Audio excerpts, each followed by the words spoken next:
Salam alaikum ya salam, marhaba bikoum. J'espère que tout le monde va bien. Sahaf Torkoum, Sahar Mdankoum pour tout. J'ai un peu baissé le son parce que je m'entends. Sahaf Torkoum, Sahar Mdankoum. J'espère que tout se passe bien pour vous. Inch'Allah, Ramadan hada يجيب الخير والرحمة. حبيت برك ندير فيديو vite fait. Vidéo vite fait sur le cas égyptien, comme vous le voyez sur la photo qu'il y a sur la vidéo. Donc on voit le général Khaled Nzar, général algérien, qui a fait un coup d'État en 1992, et le général El-Sisi, général égyptien, qui a fait un coup d'État en 2013. Et je voulais dire un petit mot sur ça.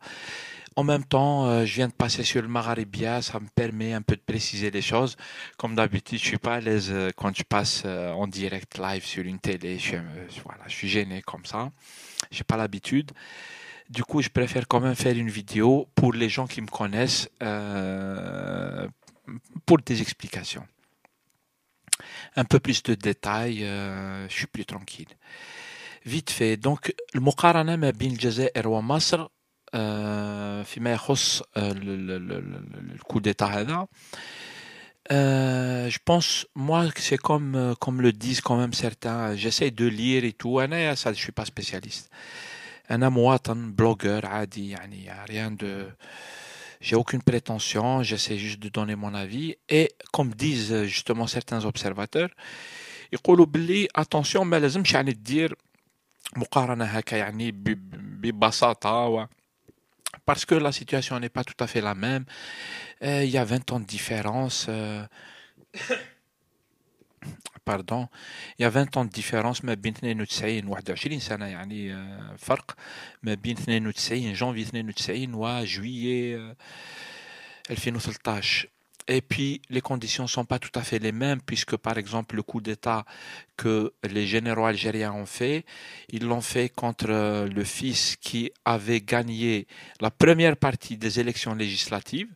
Ils avaient gagné les élections locales, ils avaient ensuite fait les élections législatives, le Tchériyet, ils avaient fait deux tours, ils ont gagné le premier tour, ils étaient majoritaires sur le premier tour, ils allaient au deuxième tour, et là, il n'y a pas eu de deuxième tour puisqu'il y a eu un coup d'État. Donc le fils n'a jamais gouverné. Par contre, en Égypte, on peut dire cette différence que, effectivement, le parti des frères musulmans, il a gouverné depuis un an. Et où là, Maranish Ghalat, il y a eu des moments de l'histoire où les frères musulmans étaient plus ou moins proches du gouvernement égyptien, du temps je ne sais pas, c'est-à-dire, j'ai pas les détails, je veux pas dire de bêtises.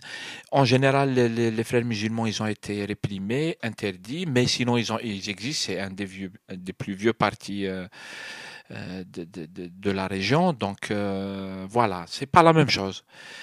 Le fils était né en 89, en 91, 92, il a gagné les élections. C'est pas la même chose que les frères musulmans. Mais sur le fait que les militaires ont fait un coup d'État contre la légitimité et la légitimité des urnes et la légalité, c'est la même chose. En Algérie, le Front islamique du salut, qu'on soit d'accord ou pas, il est sorti, il a une majorité relative aux élections, il est sorti donc le premier et on lui a interdit d'exercer son mandat. La même chose en Égypte, le président Morsi, qui est issu des frères musulmans, a gagné les élections avec son parti depuis le départ de la dictature. Après la dictature, il y a eu un moment où l'armée elle a tenu le pouvoir en disant que c'est Marhala Intiqaliya. Ensuite, il y a eu des élections. Morsi est arrivé premier pour les présidentielles. Il a exercé le pouvoir à peu près un an. Et là, les militaires ils interviennent suite à suite à une situation. Maintenant, vous voyez, ça fait 10 jours, mais l'inqilab, maintenant on sait déjà comment ça s'est passé, tu vois. C'est pas comme en Algérie il y a 20 ans, on n'avait pas l'information en fait, c'est-à-dire les militaires contrôlent les médias et du coup on n'a pas d'informations. On a juste les informations des médias que contrôlent les militaires. Voilà. Et là, actuellement, en Égypte, non, on a quand même accès à toutes les informations, surtout avec Internet et les satellites. Donc maintenant, on a l'information. On sait que, par exemple, pendant un an, le vrai pouvoir des militaires et de leurs alliés dans l'administration et dans la société civile, ils ont créé toutes sortes de problèmes pour que le président islamiste se retrouve dans cette situation-là. C'est-à-dire que le coup d'État a été préparé depuis un moment et la révélation qui a été faite, par exemple, hier, je pense, ou avant-hier, par un gros journal américain qui dit, Blé, pendant des semaines et des mois avant le coup d'État, les dirigeants de l'opposition, la fausse opposition, là, il faisait des rencontres régulières avec les généraux pour préparer le coup d'État. Et donc voilà, maintenant on sait ce qui s'est passé, et c'est un coup d'État contre la légalité. Donc la comparaison, elle a lieu d'être.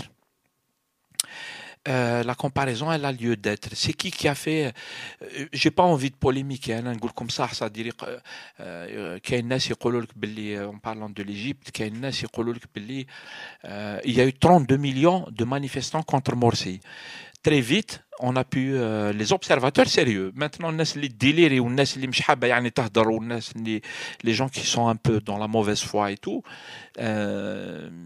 c'est-à-dire ils veulent pas, ils continuent à nous dire qu'il y a eu 32 millions. Et en fait, il n'y a pas eu 32 millions, il y en a eu beaucoup moins que ça. Et il y a un article qui a traîné sur Internet, une analyse qui a expliqué que في القاهرة, il n'y a pas eu maximum un demi-million de manifestants في القاهرة, maximum, alors qu'ils ont annoncé des millions et des millions. Et en fait, il y a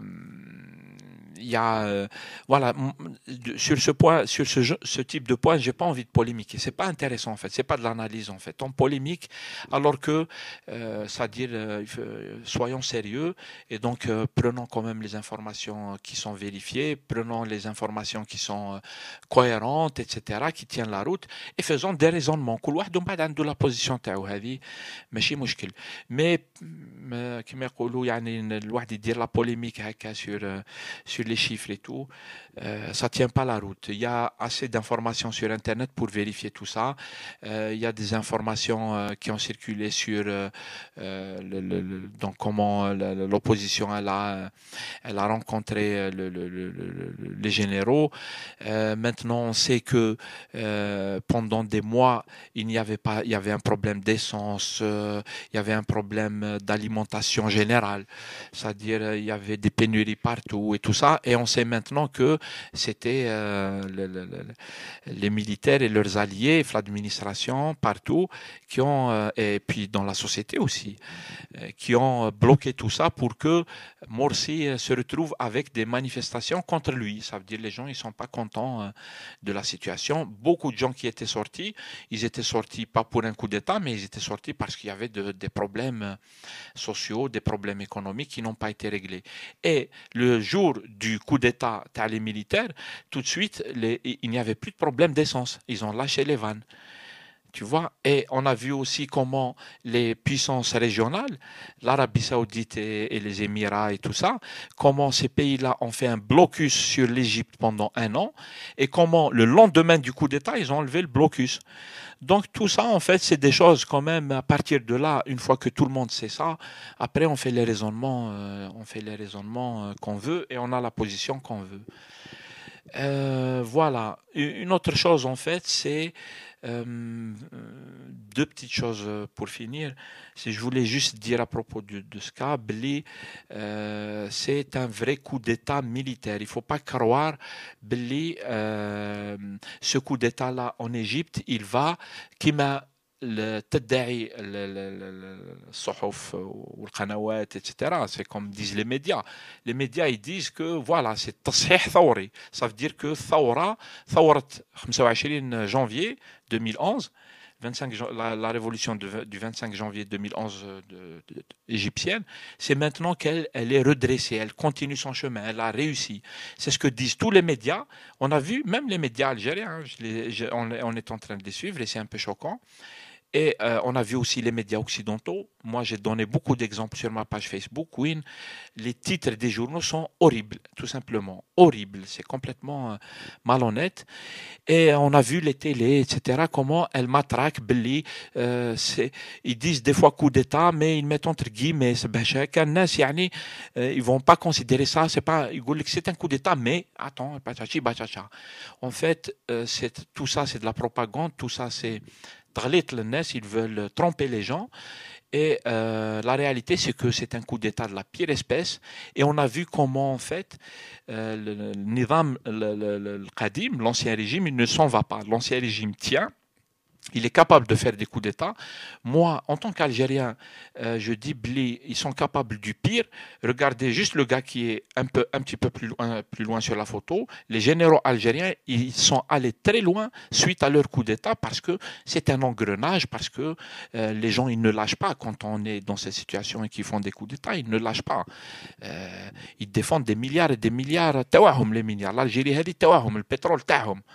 Et si les rapports de force dans la société changent, comme le disait quelqu'un qui a fait une très bonne analyse. Je vais vous donner le lien si vous voulez aller la lire. C'est un Égyptien copte qui a fait une analyse, Bahith Masri.